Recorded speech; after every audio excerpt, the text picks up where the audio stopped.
Eu acho muito importante quando a gente vai fazer esse tipo de discussão separar o que é a figura Elon Musk e o que são algumas das empresas que ele fez. Por que eu digo isso? Eu acho sim que ele tem várias atitudes que a gente tem que questionar mesmo, sabe? Eu acho que todo indivíduo, principalmente bilionários, tem que estar constantemente sobre, digamos, como é que eu posso falar? Tipo, a gente tem que estar constantemente vigiando as atitudes dessas pessoas. Dito isso, eu acho, por exemplo, que é muito importante a gente entender e aceitar que a SpaceX, a empresa, não a pessoa, tá? A empresa faz parte de uma nova frente de avanços de exploração espacial privada, que junto de outras empresas, tipo Blue Origin, a própria Boeing, que estava desenvolvendo algumas coisas, até se não me engano, veículos de pouso para as próximas missões da Lua, junto com a NASA, tem feito grandes coisas para melhorar a área espacial de exploração espacial, né? E, assim, eu só queria talvez deixar claro, assim, que talvez pro resto desse episódio a gente tá falando mais da visão de uma pessoa do que necessariamente fazendo um juízo da empresa em si, porque tem muita gente boa que trabalha nessas empresas, sabe? Eu fico meio pensativo por elas sempre que esse tipo de discussão surge. Inclusive, um dos defensores do argumento da sobrevivência era o Stephen Hawking. Ele tinha uma frase famosa que dizia que se a humanidade, na época, né, acho que era a década de 90, se a humanidade não sair da Terra nos próximos 100 anos, as nossas probabilidades de continuar existindo no próximo século reduzem drasticamente. Nossa, eu posso fazer mais desculpa, mas eu preciso fazer muito um parênteses aqui. Eu tô lendo um livro nesse momento que eu acho que tu vai gostar muito, inclusive, que é o novo livro do Nick Bostrom. Eu não sei se eu já comentei que eu tô lendo esse livro contigo ou não. O nome dele é Deep Utopia. Ele não tem em português ainda, porque acabou de lançar. Mas quem conseguir ler ele em inglês, ele fala sobre o sentido e o significado da vida numa era utópica, sabe? Num futuro em que inteligências artificiais gerais fazem tudo por nós. E ele chega, inclusive, no argumento quando ele vai começar a explicar toda essa parte, ele pincela um pouco esse argumento da pós-escassez. E ele usa isso para falar sobre... Uma das coisas que ele usa para falar sobre isso era a ideia do Keynes, aquele economista, de que, se eu não me engano, ele falou que em 100 anos a humanidade teria que trabalhar só 10 horas por semana, levando em conta o avanço da produtividade e tudo mais. E assim, contando alguns raros exemplos de famosos herdeiros, eu acho que ele errou miseravelmente, sabe? Porque ele não considerou que mesmo com a produtividade aumentando, o valor, por exemplo, que se paga por horas de trabalho e tudo mais de seres humanos não aumenta junto ou permanece constante, ele diminui. Então, embora a qualidade de vida tenha aumentado muito por essa, entre aspas, redução da escassez, eu digo qualidade de vida no sentido de, as pessoas vivem mais hoje em dia, mas o quão qualidade tem nessa vida, a gente pode discutir, sabe? Assim, eu queria ter feito esse parênteses justamente porque eu gosto muito da forma que o Bostrom usou pra falar sobre isso, sabe? De uma maneira bem sóbria, então é isso. O grande problema de enviar coisas pro espaço é que a gente tá na Terra e a gente tem que ganhar da atração gravitacional da Terra e isso custa muita energia. E pela maneira como a gente faz foguetes hoje em dia, usando basicamente combustível químico, a gente precisa levar bastante combustível para conseguir levar uma carga útil para a órbita. Só que o problema é o seguinte, isso vai ficando cada vez mais difícil. Porque se a gente quer levar, vamos supor, 1 quilo pro espaço, a gente vai precisar de...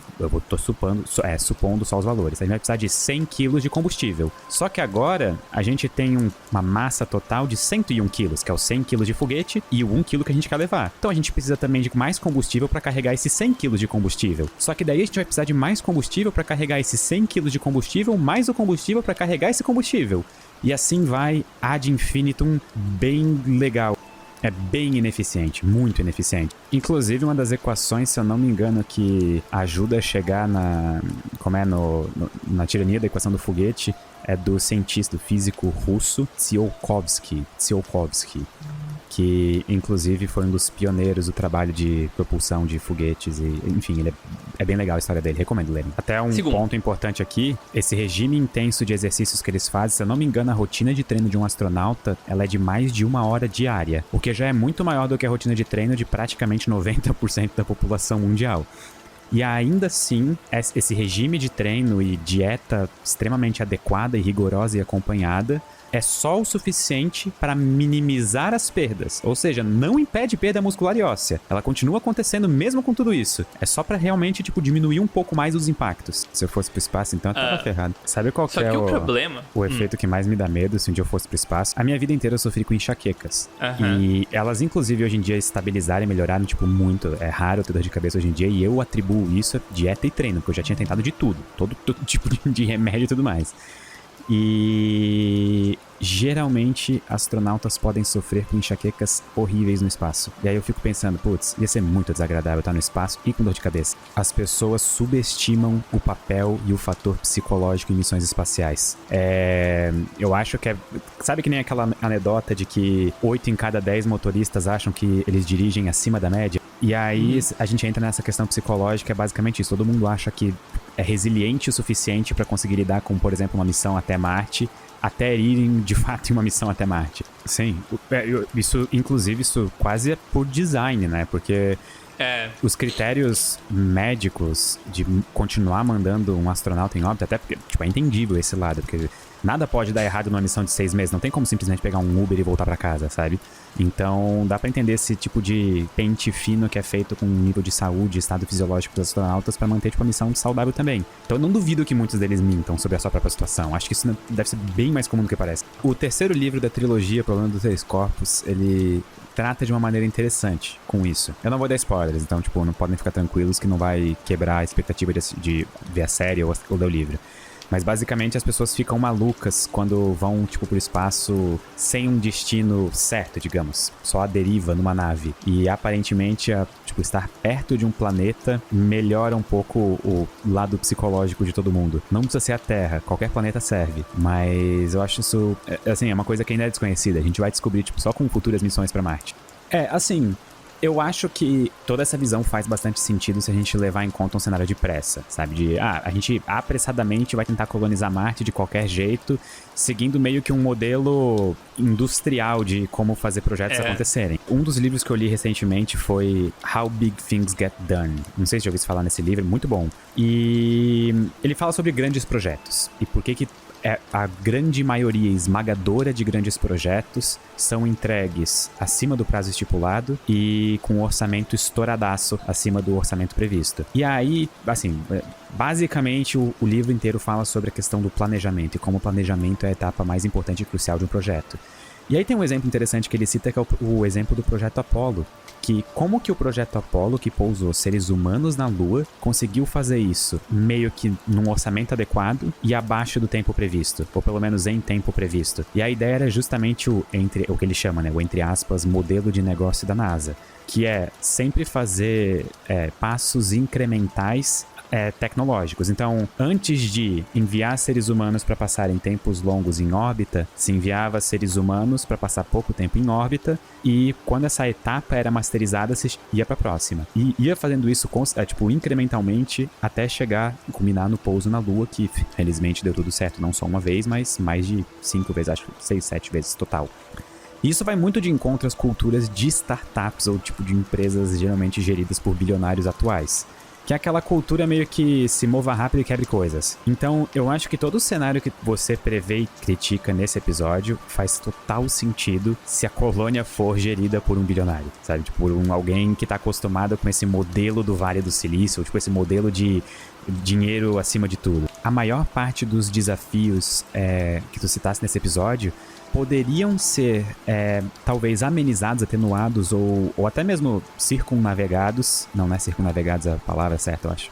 Desviados, se a gente levasse em conta que talvez exista alguma tecnologia num futuro próximo que otimize as nossas viagens espaciais, tanto em velocidade, né, diminuindo a distância, a duração de viagens até Marte, quanto de aumentar a carga útil. Só que o problema é que, atualmente, nas condições atuais, isso não parece ser a realidade mais próxima, né? Isso parece ser ainda um sonho de uma noite de verão. Cara, eu acho que essa frase encapsula muito bem essa visão. Gostei muito dela. Marte é um prêmio para uma humanidade que venceu sua adolescência tecnológica. Dito isso, eu acho que eu não iria mais para Marte agora, então. Eu acho que eu recusaria um convite de passagem. Eu cheguei num artigo que eu já tinha ouvido falar sobre, mas eu não necessariamente na época tinha compreendido o que ele queria dizer. E agora, depois de uma investigação profunda, eu sinto que eu estou um passo mais próximo de realmente, assim, compreender esse conteúdo.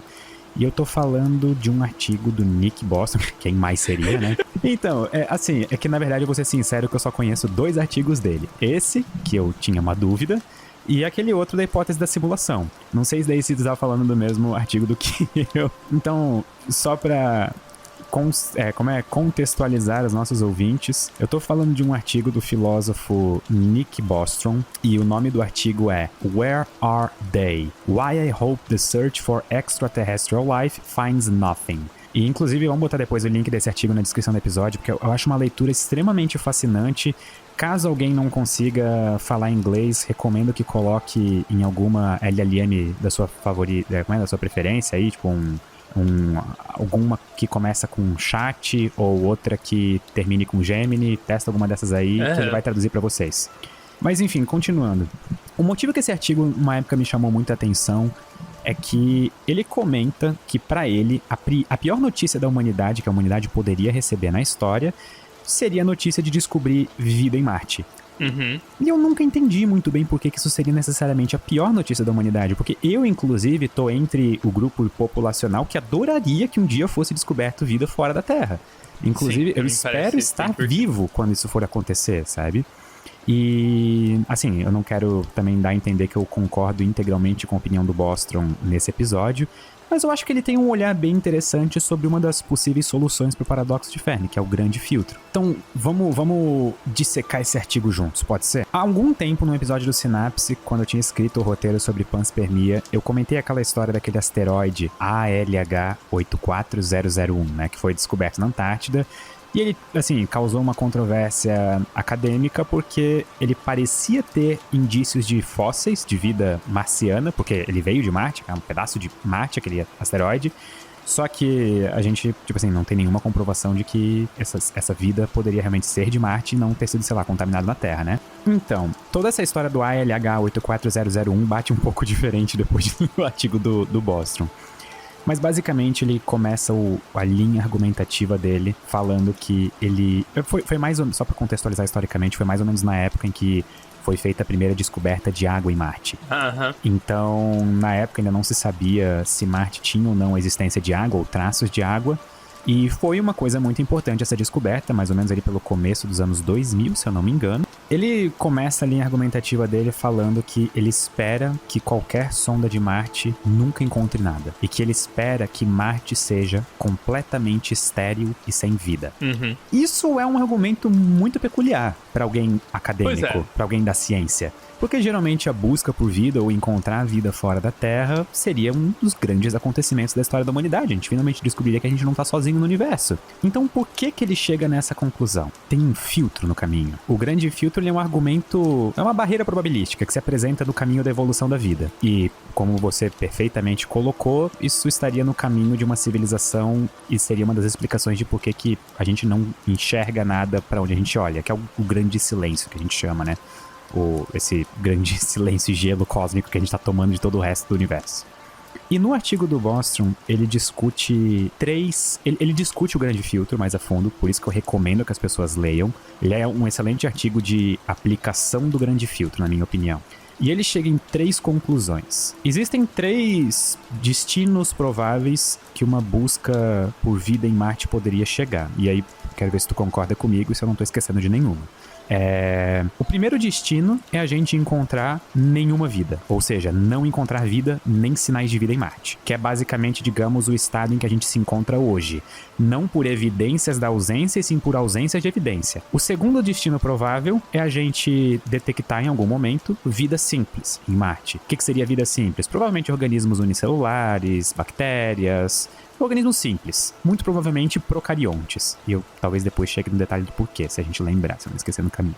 E o terceiro destino provável seria a gente encontrar fósseis de vida complexa, que seria mais difícil, menos provável, mas vamos supor que a gente encontrasse até, quem sabe, alguma coisa que no artigo ele coloca como que lembrasse vertebrados, por exemplo. Esses 3 destinos parecem o bastante, não parecem? Então, desses 3 possíveis outcomes da nossa pesquisa por vida em Marte, O único que é favorável, digamos, minimamente favorável, é o de não encontrar vida. Absolutamente não encontrar vida. E a razão é que justamente se a gente não encontrar a vida em Marte, isso ajuda a gente a refutar a ideia de que a vida surge onde existirem as condições para a vida surgir.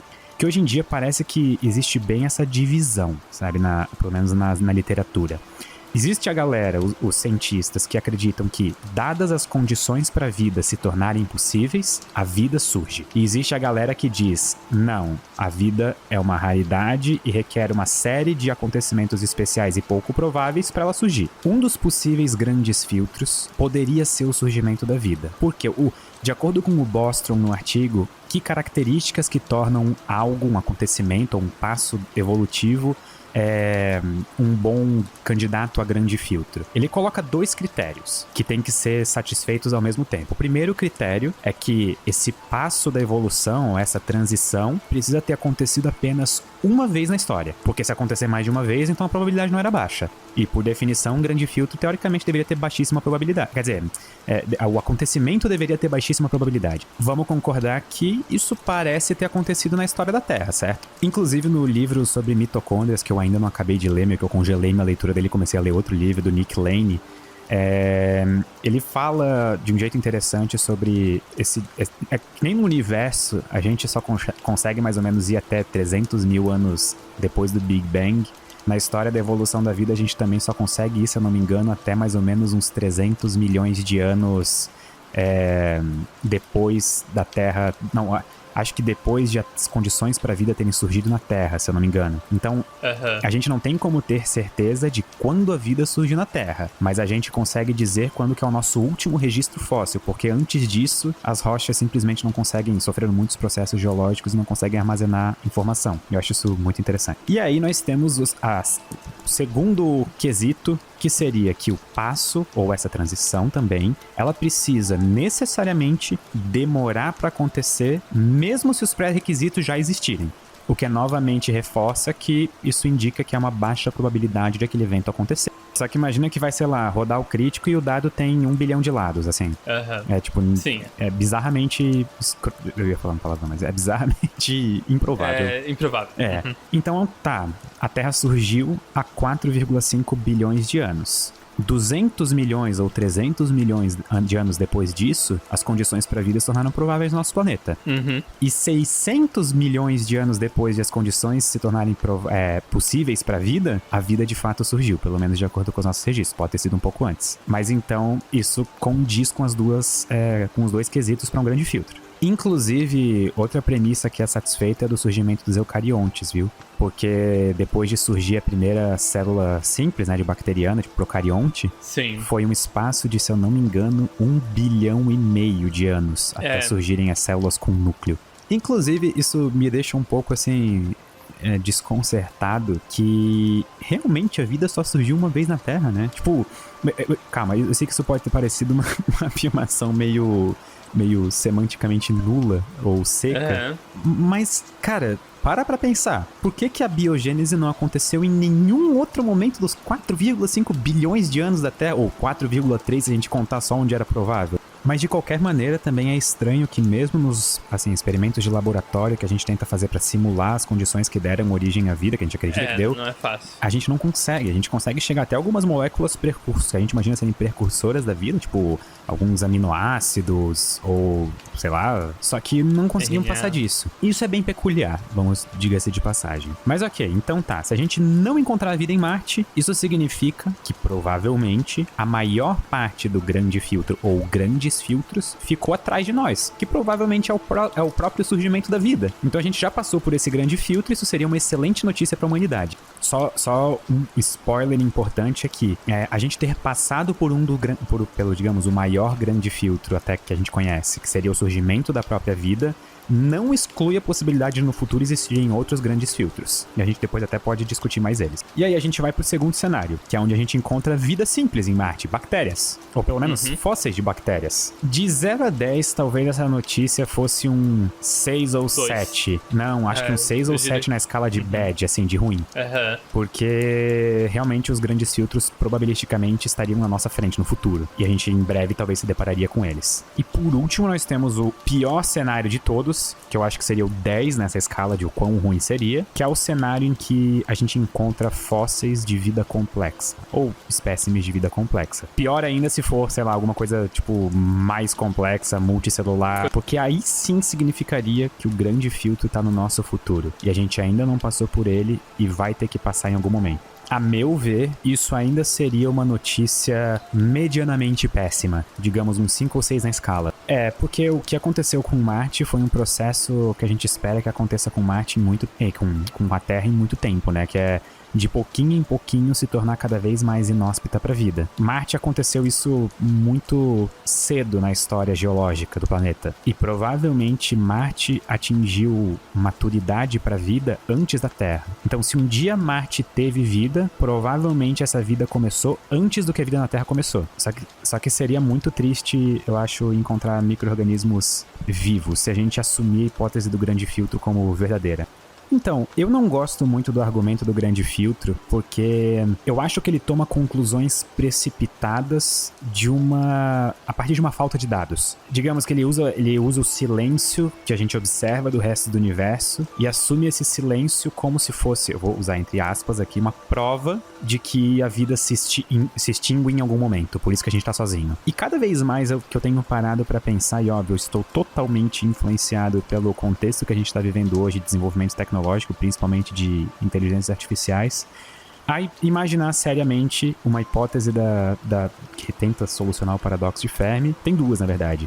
Uma que diz que quase toda vida biológica chega num estágio em que desenvolve vida, vamos supor, de silício, sabe? Tipo, transcende a parte biológica da sua vida e aí pode, por exemplo, simplesmente se isolar do resto do universo, porque vai ter todos as suas necessidades e tudo mais disponíveis dentro do próprio planeta, então não tem mais necessidade, digamos, de colonizar ou explorar a galáxia. E existe também a parte mais dark, digamos, de máquinas de Fermi ou sondas de von Neumann que vão indo pelo universo e destruindo qualquer sistema planetário que existe. Só que dadas as probabilidades, eu acho que a primeira é a mais provável. Porque a gente geralmente procura bioassinaturas ou tecnoassinaturas. Só que tecnoassinaturas são uma coisa um pouco ainda específica para o contexto em que a humanidade se encontra. Então, obviamente, a gente vai procurar sinais tecnológicos em outras estrelas ou sistemas planetários, se baseando em como esses sinais se parecem em vista da tecnologia que a humanidade tem hoje. Só que quais as chances de outras civilizações estarem no mesmo passo evolutivo tecnológico que nós? Levando em conta que a gente desenvolveu quase tudo que a gente desenvolveu nos últimos 200 anos e o universo tem 13,7 bilhões de anos.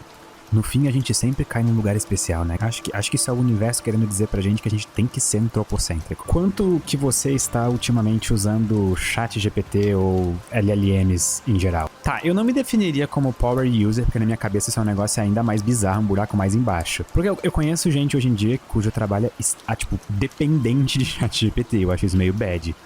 Mas recentemente eu tenho me interessado mais e procurado saber mais como usar e extrair o suco da ferramenta. E inclusive até eu comecei isso não tô sendo pago pra falar isso, tá? Mas eu comecei um curso na Lura sobre como otimizar prompts de ChatGPT pra obter respostas melhores. É bem interessante. E eu fiquei um pouco assustado quando, ao invés do ChatGPT, eu usei o novo Claude que lançou. Pelo seguinte motivo, ele parece que ele foi...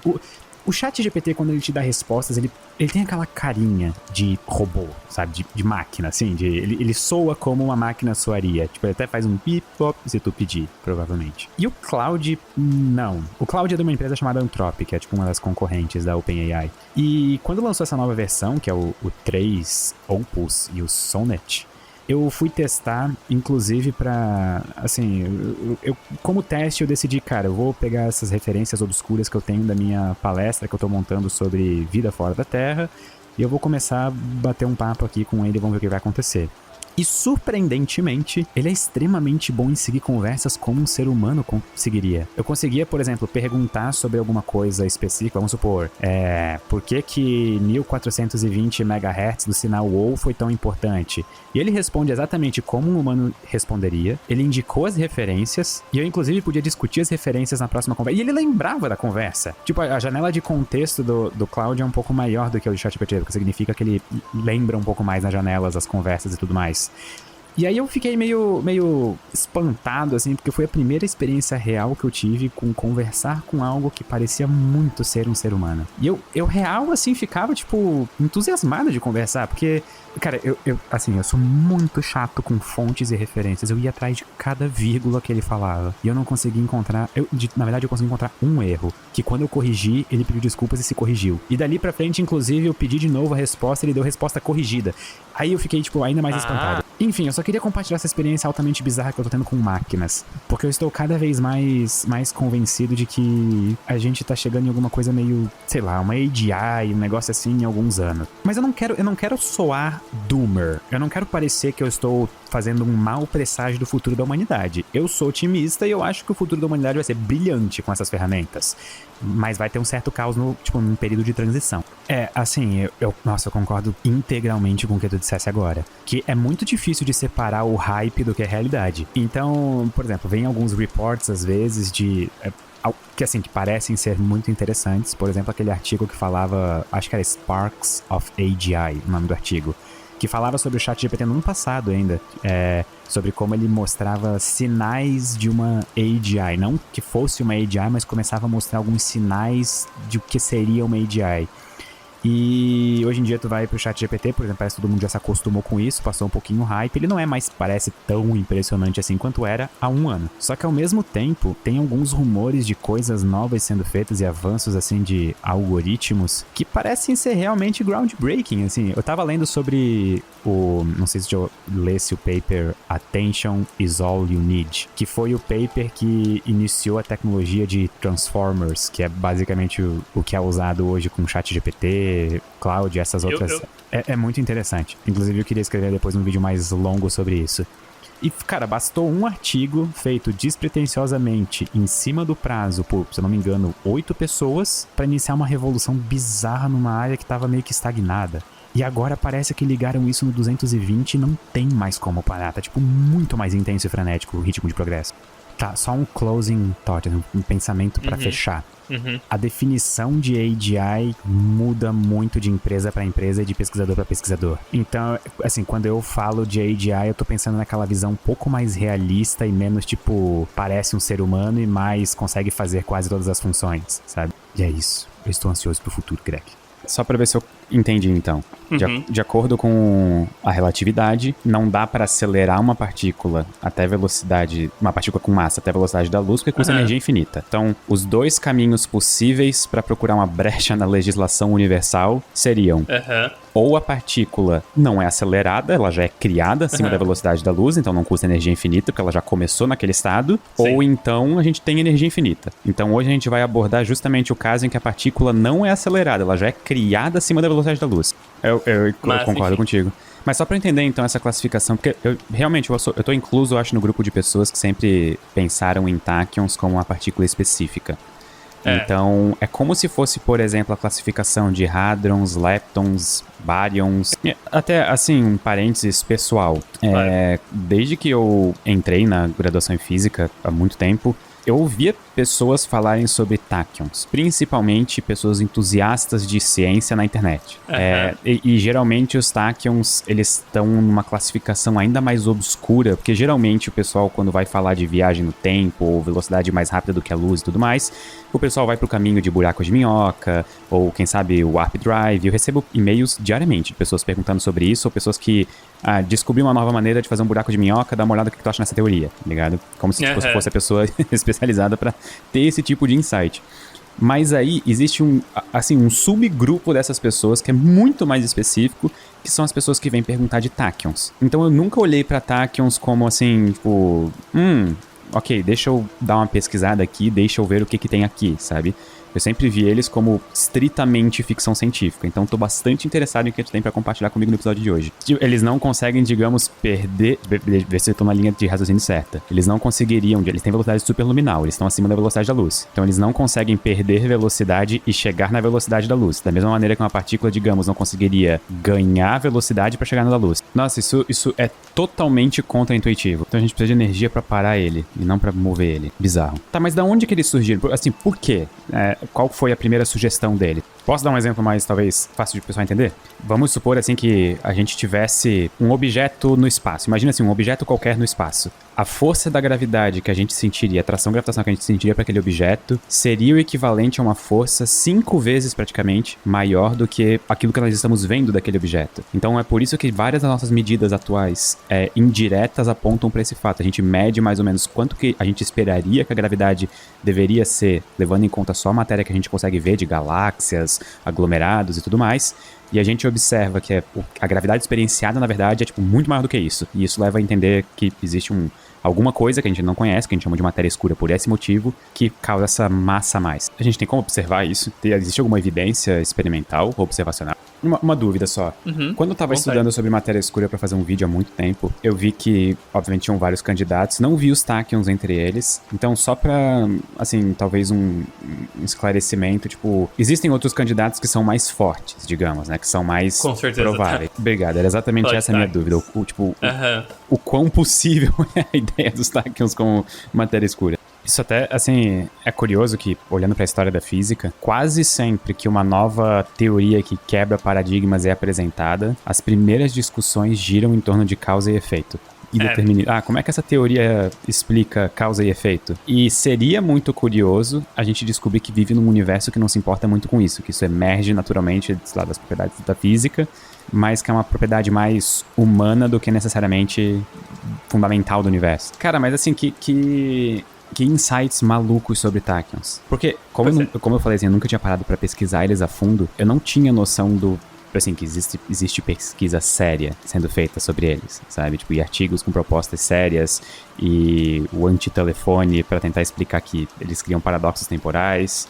Então, uau! Porque eu geralmente via tachyons só no contexto de ficção científica. Eu até imaginei a primeira vez que eu ouvi falar sobre eles que eles fossem talvez alguma partícula criada, tipo, sei lá, pelo Star Trek ou coisa assim, pra contornar algum problema de plot, sabe, da história. E saber que não é o caso, saber que realmente existe pesquisa muito séria sendo feita acerca deles me deixa curioso. Basicamente, então, se tachyons existissem, a gente já teria, pelo menos, detectado algo muito anômalo que daria a entender que eles existem. Existem poucas coisas na faculdade que me deixavam com mais medo do que ter que dar uma aula sobre algum tema, por incrível que pareça. Eu, inclusive, agora, eu tô preparando uma palestra, que eu vou voltar a palestrar esse ano. E aí eu tô agora escrevendo e uma das minhas maiores dificuldades com palestras é que meu cérebro tá tão condicionado a vídeos de 10 a 15 minutos, porque é basicamente toda a minha produção textual nos últimos 10 anos, que é muito difícil de pegar algum artigo ou algum conhecimento específico, uma área que eu quero conversar sobre, e estender aquele assunto por 40 minutos. É louvável o que professores fazem todos os dias em sala de aula pra fazer 1 hora de aula. Eu tenho muita inveja dessa capacidade. Assim, pra mim, a característica mais marcante de Marte é que é como se fosse uma terra que todo mundo foi embora, sabe? Não no sentido de que já... Tipo, peraí, isso... Na minha cabeça soou certo e na minha voz soou muito errado.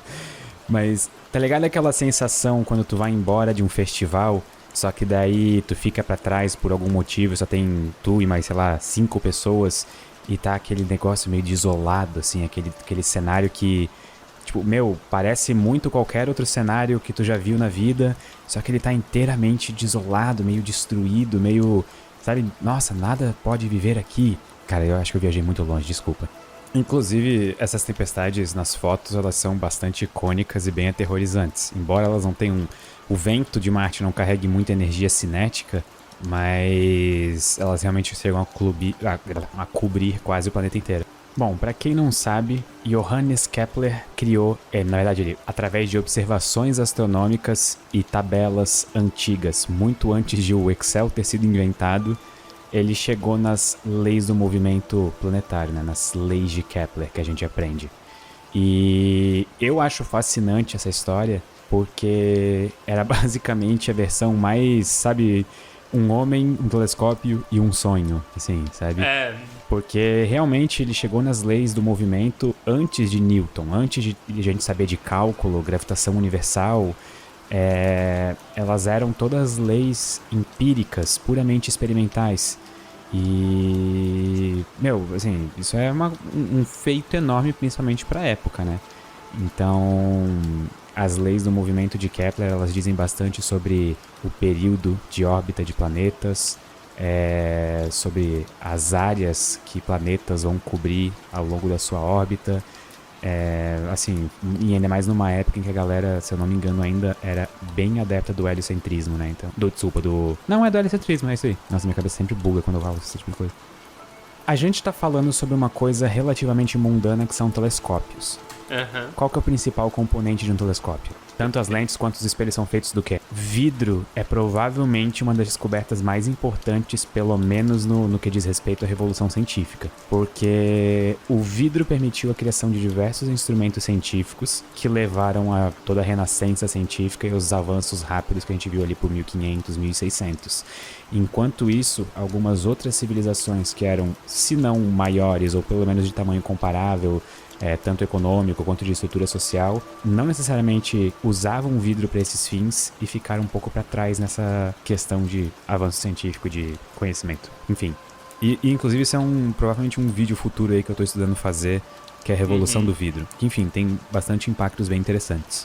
Mas continuando a tua pergunta, respondendo ela, o que a gente veria? Eu imagino que um borrão vermelho, de baixíssima definição, muito provavelmente a lente do telescópio tá suja e não vai dar pra definir muita coisa. Talvez uma cor ou outra, assim, essa parte específica dos canais, ela é um erro de tradução que perdurou historicamente. Na primeira observação que tá escrito canale, na verdade, se eu não me engano, isso acho que é italiano, que canale significa, canalis. Tipo... Não é o sentido de canal como se fosse um canal de fluvial, sabe? Se eu não me engano, é como se fosse tipo um... Canaleta. Uma canaleta, porque pode ser seca, sabe? É um vãozinho. Não necessariamente precisa de água. E aí, quando traduziram isso pro inglês, traduziram como canals, que daí seria onde passa, por exemplo, o barquinho. É que nem a gente tem na Lua, por exemplo, o Mar da Tranquilidade... que são só grandes regiões, que a gente já sabia que não tinha água lá. Se eu não me engano, ele foi, se não o primeiro, um dos primeiros a dar uma interpretação alienígena para os canais de Marte. Então ele olhou para esses canais de Marte e ele viu que alguns, curiosamente, pareciam meio que criar caminhos até os polos. E então ele surgiu com a brilhante ideia de que, claramente, esses são canais que transportam água dos polos até as regiões equatoriais de Marte, que são mais secas. Porque daí tem um monte de cidades sendo abastecidas por essa água potável. E aí, daí pra frente foi só desgraça, sabe? Foi só... Ainda hoje, fazer observações de Marte é difícil. Então, eu achei aqui uma imagem, que até seria talvez legal a gente colocar no episódio na descrição, que é como Marte se parece hoje com um telescópio que uma pessoa poderia comprar e ter em casa, vamos supor. E ainda assim, a imagem é extremamente ruim. Dá pra entender por que o pessoal enganava essas protuberâncias na superfície de Marte por outras coisas que não são, sabe? Não sei se tu já tinha visto essa imagem em algum momento, mas... eu inclusive acabei de pesquisar aqui e aparentemente não existem raios em Marte. Fica aí a curiosidade pra quem tinha essa curiosidade. Nessas férias eu passei quantidades não saudáveis de horas jogando Kerbal Space Program 2.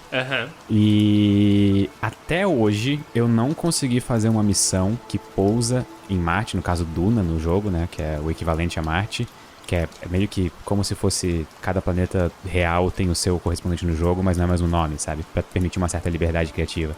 Eu não consegui até hoje fazer uma missão que pousa em Marte e volta pra Terra. É simplesmente absurdo. Marte ter uma atmosfera ferra tudo. Enfim, esse é o parênteses. Inclusive, já que tu falou de custo, sabia que a produção daquele filme Perdido em Marte custou mais do que a missão indiana que pousou em Marte em 2013, se eu não me engano, não. 2013. Sim. Não, 2013 foi lançado o foguete. A missão pousou enfim, agora há pouco. E ela custou menos do que o filme, que fala sobre Marte. Ou seja, era mais barato ir lá pra Marte filmar. Tô brincando, não era mais barato, não, calma. E eu lembro da busca incessante por presença de água. Todo dia no jornal parecia que saía uma notícia do tipo: água detectada em Marte. E no dia seguinte era: água não foi detectada em Marte, era um erro, sabe? Alguma coisa assim. E provavelmente nos bilhões de anos de vida de Marte, sem ter pousado lá com seres humanos, a gente sabe de várias evidências de períodos em que Marte era provavelmente coberto por oceanos, outros períodos em que talvez existia vida em Marte. Algumas dessas evidências até chegaram na Terra através de meteoros e meteoritos que são expulsos de Marte e vêm pra cá, tipo aquele famoso asteroide ALH 84001, que imaginaram que tinha fósseis de vida ou algo assim. Então, claramente Marte não é só um planeta estéril do nosso sistema solar. Ele provavelmente pode ter sido o primeiro planeta a ter vida do sistema solar. Assim, eu sei que... eu sei que isso até pode não parecer pouco, obviamente também tá fazendo esse comentário com sarcasmo, mas... eu acho que as pessoas, em geral, não param pra pensar no desafio que é controlar uma sonda na superfície de outro planeta. Começa que, se eu não me engano, o atraso de comunicação entre a Terra e Marte é de 12 minutos, se eu não tô enganado. Segundo, que qualquer coisa que der errado, não tem como alguém lá e desvirar a sonda, se ela capotar, por exemplo. Então, olha, 30, 40 metros por dia, eu ainda acho muita coisa. Inclusive, o livro que eu tô lendo nesse momento que fala sobre mitocôndrias, assim, não é irrealista parar pra pensar que talvez não só a vida começou na Terra perto de ventosas submarinas, mas que também elas talvez propiciaram lugares exemplares para bactérias perderem a parede... é parede celular que fala, né? E daí entrarem em células. Se eu não me engano, várias das missões anteriores usavam principalmente painéis solares como fonte de energia. E como Marte tinha essas tempestades de areia, às vezes depositava muita areia no painel solar, afetava negativamente a geração de energia, e às vezes até assim, o próprio ambiente causava danos no painel solar e fazia as missões acabarem um pouco antes do esperado, não era alguma coisa assim? Eu acho que Marte teve vida, provavelmente bem parecida com bactérias. Quem sabe até hoje ainda a gente encontre essas formas de vida nas calotas polares, ou talvez enterradas no solo em situações específicas, mais quentinhas e tudo mais. Só que eu acho que, como provavelmente a vida em Marte acabou muito cedo na história do planeta, se eu não me engano, há 3 bilhões de anos, Marte já não tinha provavelmente mais vida nem oceanos. Se eu não estou enganado, eu preciso rever esse dado. Mas é bem longe no passado. Então provavelmente não deu tempo para células eucariontes se formarem e vida complexa surgir. Então, assim, sendo bem sincero, eu imagino que vida na Terra, vida simples, unicelular... no universo, vida no universo unicelular... é quase que uma certeza, dadas as condições corretas. Agora, passado o grande filtro, que é o difícil. Eu recebi um artigo do meu amigo Túlio, que inclusive trabalha com a gente no Ciência Todo Dia, como diretor criativo. E nesse artigo, era da Vice, o artigo comenta que uma quantidade chocante... isso eu tô fazendo uma quote do artigo original que é em inglês, tá? Uma quantidade chocante da internet já é traduzida por IAs com uma qualidade horrível. Então eu até vou deixar aqui no canal texto do Discord o link desse artigo, só para caso alguém depois queira ler. E eu tenho alguns apontamentos que eu gostaria de fazer sobre esse artigo. Você lembra da teoria da internet morta, né? A hipótese da internet morta. E aí eu quero fazer um apontamento sobre esse site, sobre esse artigo.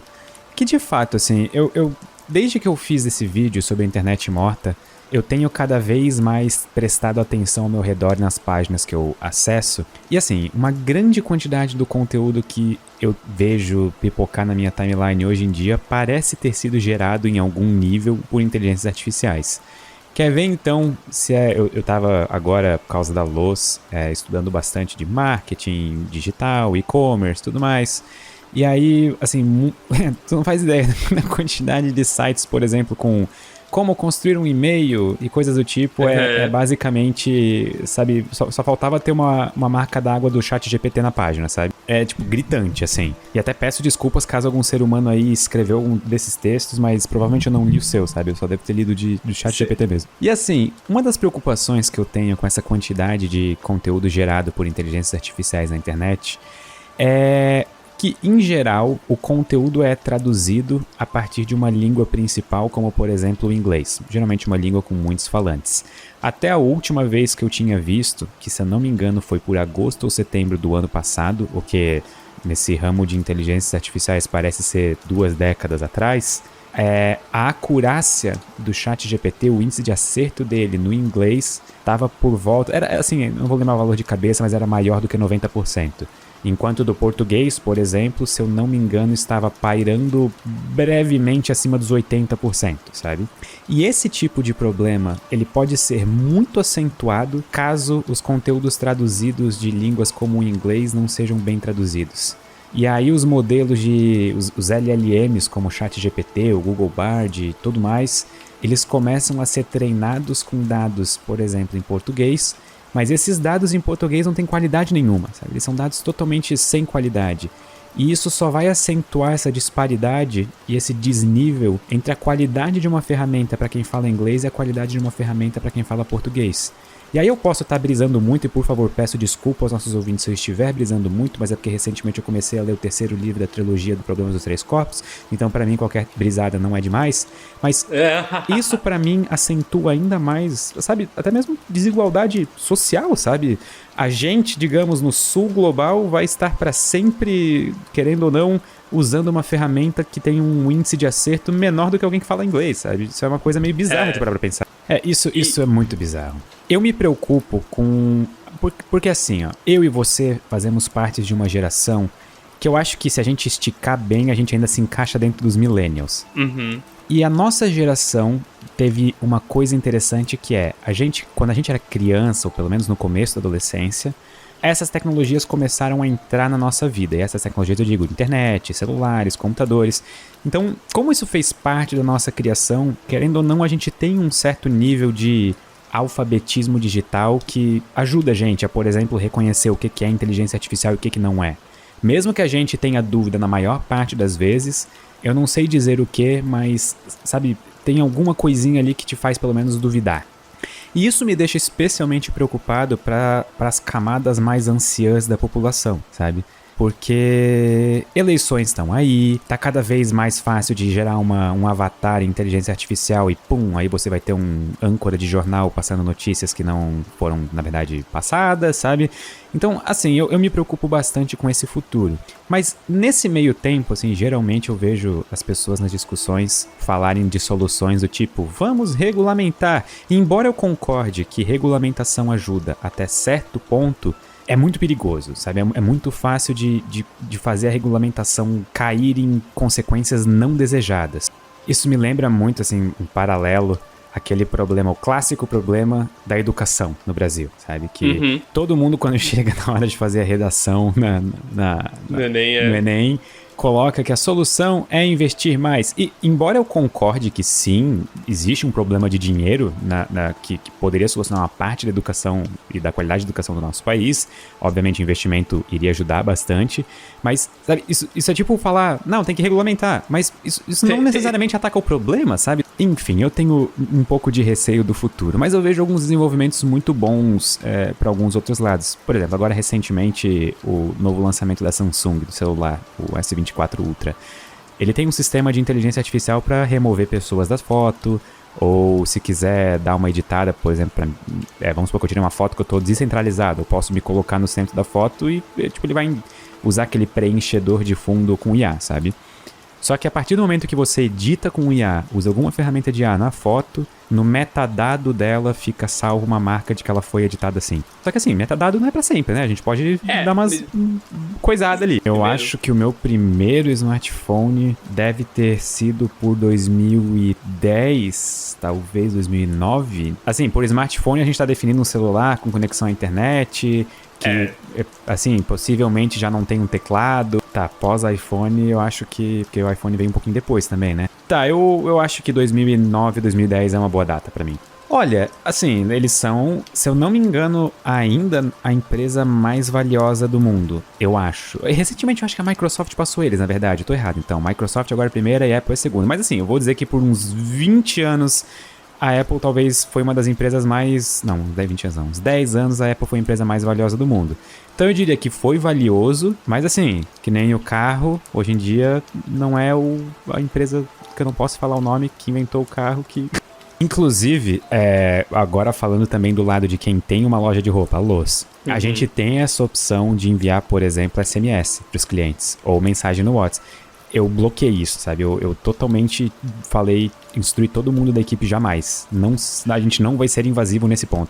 Não é à toa que naquele jogo Civilization, tanto 4, 5 e 6, se eu não me engano, uma das milestones de uma civilização é a mídia em massa, né? Eu vou só dar um exemplo, computação espacial. E quando eu digo espacial é de o espaço ao meu redor mesmo, sabe? De usar, por exemplo, headsets de realidade virtual, realidade mista, pra poder mudar a realidade ao meu redor e, sei lá, fazer um computador e uma tela aparecendo na minha frente, sabe? Então, boa sorte. Assim, eu não riscaria o metaverso como defunto ainda. Eu acho que tem muita água pra rolar E como sempre na tecnologia, é meio que totalmente imprevisível, né? Porque uma excelente tecnologia pode não dar certo porque não teve apelo popular, e uma péssima tecnologia pode virar a próxima grande revolução de comunicação em massa, sabe?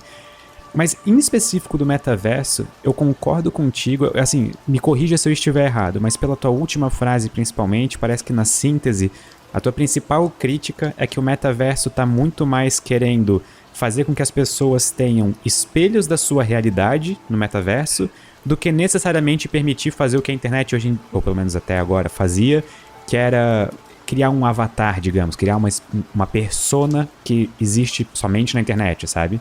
Se for essa crítica, eu acho ela muito pertinente. Eu acho, inclusive, que talvez as pessoas que estão trabalhando com a ideia de metaverso hoje em dia mais pro lado business, talvez elas viram nisso meio que um apelo de mercado.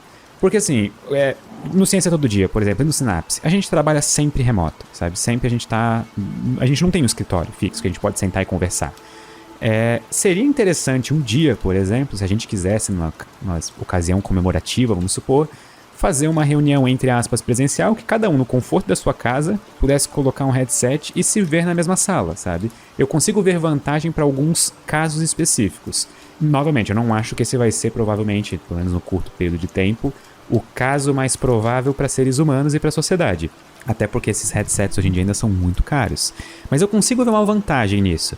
Só que eu concordo contigo que eu acho que a beleza inteira do metaverso, ou da ideia de uma realidade mista ou virtual, seria o poder ser quem eu não sou na vida real. Quando eu vou jogar World of Warcraft, eu não quero ser o Pedro Loz. Eu quero ser o meu druida, que joga de healer ou tanque e vai lá e ajuda meus amigos a fazer masmorras e raids, sabe? Eu quero que exista esse elemento de fantasia, sabe? Esse apelo pra fora da realidade mesmo, essa suspensão de descrença. Então, eu acho que eu falei demais, mas eu concordo contigo nesse teu ponto, sabe? Eu acho que ele é um ponto pertinente. E só pra lembrar que o metaverso não é o que o meta ou a meta tá fazendo, tá? Tipo assim, a ideia de metaverso continua viva e eu acho que talvez alguma empresa no futuro possa fazer isso render algo legal. Mas um dos maiores sucessos do Facebook no marketing ultimamente tem sido fazer a galera toda achar que o metaverso é a meta. Eu, por muito tempo, eu pratiquei no simulador de corrida aqui em casa. Tem um volante, tem um pedal. E na época eu comprei um headset de VR. Assim, é outra coisa, sabe? Existem duas categorias de jogos muito distintas pra mim. Os jogos que são com VR, imersivos pra caramba.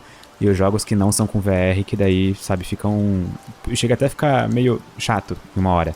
E eu lembro que tava na época na International de Dota e tem um aplicativo que meio que ele te coloca numa sala de cinema pra assistir um vídeo do YouTube, por exemplo. E, cara, eu tava basicamente numa sala de cinema, olhava pro redor, era um monte de cadeira, um monte de outros desconhecidos da internet. E tava todo mundo vendo, tipo, a partida ao vivo passar na tela como se fosse no cinema, sabe? Esse tipo de experiência é o que eu acho que as pessoas imaginam quando elas imaginam realidade virtual. E não sentar numa mesa de escritório e discutir com um monte de gente engravatada quais são os planos pro quarto semestre do ano. Pro quarto trimestre do ano. Assim, eu acompanhei... Mas isso é tudo... Pode falar. Eu acompanhei bastante o AI Pin da Humane. Quando eu vi a TED Talk dele, eu fui ler por assim, mais aprofundado como é que funcionava. E eu vou ser sincero que eu entendo o apelo de uma tecnologia em que não tem telas. Consigo me ver usando algo assim um dia, sabe? Só que pra mim, o principal problema desse AI Pin, que pra mim é tipo assim, inclusive que em português fica AI Pin, pra mim que pra mim o principal problema que eu não vejo sendo muito discutido é a ativação por voz. Assim, eu sou uma pessoa tímida, introspectiva, embora não pareça, mas eu não vou conseguir ir na rua falar em voz alta: oi, onde tem farmácia pra eu comprar, sei lá, tipo, creme de barbear? Eu não consigo me ver fazendo esse tipo de pergunta extremamente privada em público com uma máquina, sabe? Eu não sei se isso tá fazendo sentido, mas me dá uma aflição a ideia de ter que falar em voz alta em público. Só que o gesto de mão, assim, a não ser que ele entenda Libras, eu não consigo imaginar a gente fazendo as coisas que a gente precisaria fazer sem falar, sabe? Em silêncio. Mas óbvio, aparentemente lança em março desse ano. E aí, de certo, vai, né, o pessoal, de certo, vai usando e os primeiros early adopters vão mudando toda a dinâmica de como o produto funciona e tudo mais. Então, Isso é um problema sério que a gente tá confiando demais, eu acho, nas capacidades de LLMs, achando que elas têm que elas são dotadas de inteligência quando elas não são. Elas só são grandes calculadoras de palavras. Eu acho essa revolta totalmente justa e, pra ser bem sincero, eu vejo uma grande parte da humanidade hoje em dia entendendo errado como que ChatGPT funciona, sabe? Eles não vão dar respostas, como tu disseste, eles não têm um senso interno de se alguma coisa é verdade, correta ou não. A maior parte das respostas são alucinações, sabe? Então, não tem como. Mas assim, Greg, eu acho que essa é uma excelente forma de a gente começar o ano. Abordando um dos principais problemas que vai permear o nosso 2024. Agora, o quão profundo e complexo vai ser de verdade esse problema da veracidade de informação versus a era que a gente está entrando de inteligências artificiais, só o futuro sabe. E eu acho que ambos estaríamos errados em fazer previsões.